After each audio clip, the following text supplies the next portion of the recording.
If you love Baltimore sports, you'll love WNST.net. Here by Fremont Mortgage as well as Buffalo Wild Wings. We have the semifinals on Wednesday in Owings Mills up on the hill. Make sure you come and see us. Brandon Sachs is vying one of our 14 competitors here on a Friday afternoon on the happy hours to do 5 minutes of sports radio. Brandon, good luck, man. Go take it over, and you own WNST for the next 5 minutes. Thank you. Hello there, everyone. How are you all doing?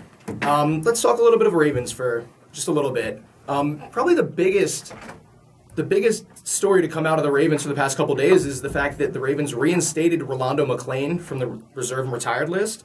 Now, I don't really know how I feel about that.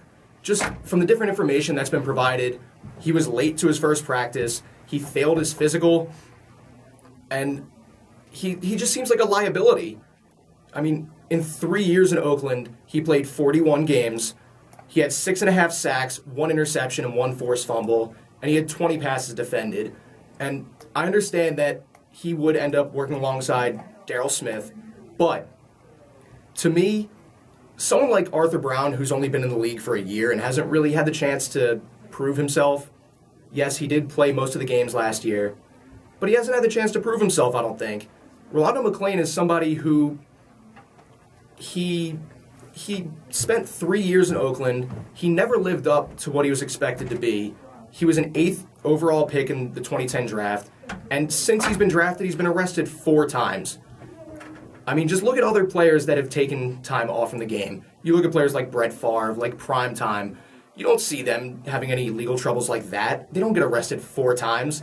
They might have 1 or 2 minor problems, but there's no need for the Ravens to reinstate him.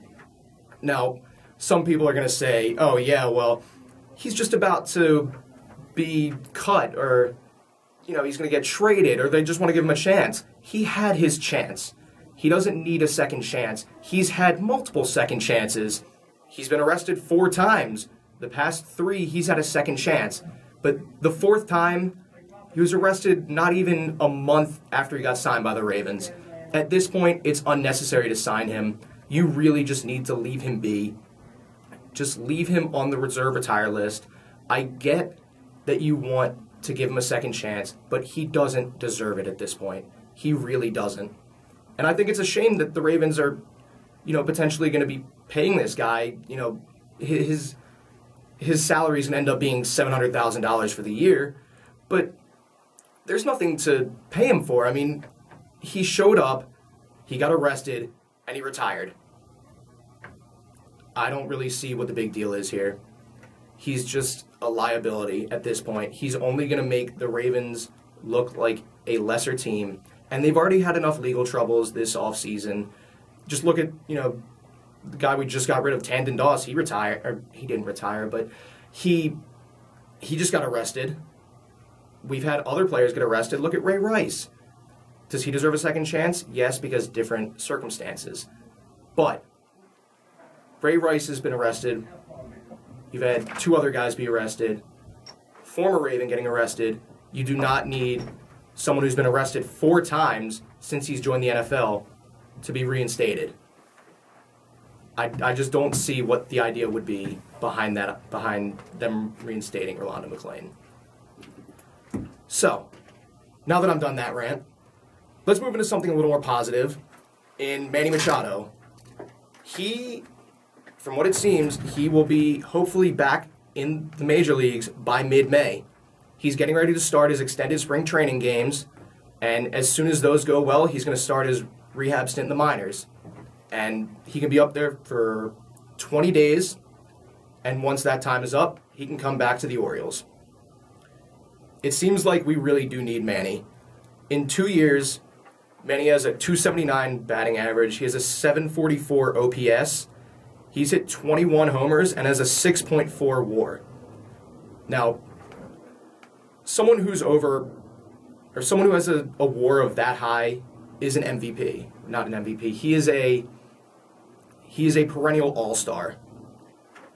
So you just look at that. In 156 games last year that he played, he had 13 errors, and he had a .973 fielding percentage. But look at someone who has been trying to replace him in Jonathan Scope. Now, don't get me wrong, Jonathan Scope does belong on the Orioles. However, I don't think he is able to replace a Manny Machado. He's played 9 games at third base and already has 2 errors. That does not amount to only 13 errors in 156 games. His fielding percentage is also he has a .913 fielding percentage as compared to the .973 fielding percentage that Manny has. So Jonathan Scope, yes, he may have a chance to play somewhere else. Put him, you can put him at DH, put him at different places, but I just don't see it as being something that we need to replace Manny for. I'm being given the wrap it up signal, so I guess I can relax for a few minutes and pass it off for a second. And you are? Say your name. Brandon Sachs. There you go. All right, for WNST. That's good. It's all right. If you love Baltimore sports, you'll love WNST.net.